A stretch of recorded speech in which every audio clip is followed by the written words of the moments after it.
Lega, spet brskaš, ali kaj? Ja, itak da brskam, kaj? Veš kaj, vse sem zbrskal, daj poslušaj. Vzgojitelj skrbi za celosten razvoj otroka, ustvarja in zagotavlja možnosti za razvoj otrokovih telesnih in duševnih sposobnosti, razvija otrokovo samostojnost, samoiniciativnost, radovednost, komunikacijo, sposobnost razmišljanja, ustvarjalnega izražanja in pozitivno podobo po sebi. Dober dan! Kako ste? Ste dobro? Kdo je zdaj to? Kako mu bomo dali ime? Kača? Poglejmo se vidimo kače.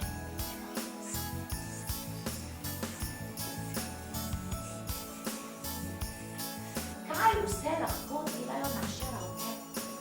Božajo. Dajmo se pobožati. Pobožajmo se. Pozgačkajmo se. Dajmo se pozgačkati. Dajmo se pozgačkati. Dajmo se pozgačkati. Za poklic vzgojitelja sem se odločila že zelo zgodaj.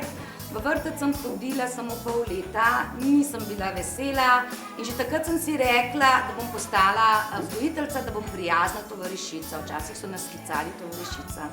Ker sem bila zelo ustvarjalna, rada sem pela, rada sem plesala, so mi tudi psihologi na šoli priporočali ta poklic.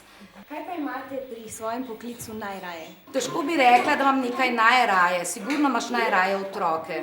Ker če imaš rad otroke, potem je ta poklic pravi zate. Otroke moraš spoštovati, ne imeti jih samo rad.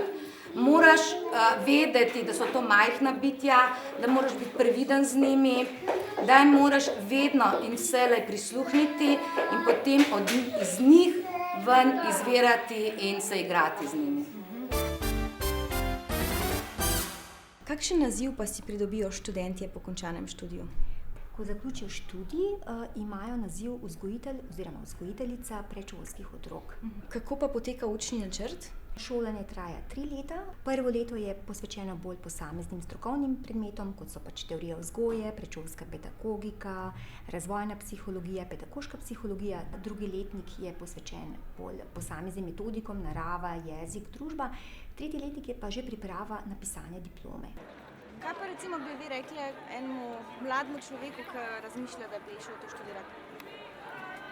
V prvi vrsti mora imeti en čut za otroke, potem pa je fino, če zna tudi malo glasbe, pač igranje na inštrumente, če ima malo tega talente za igranje, tako, pa znati mora poslušati otroke. Ali pa vsaj kako področje, recimo, da, ne vem, da z luskami zna mogoče malo bolj delati, ali pa glasba, recimo. Bistvo poklica pomočnik oziroma pomočnica vzgojitelja predšolskih otrok je predvsem pomoč pri pripravi, načrtovanju in pa izvedbi programa v vrtcih.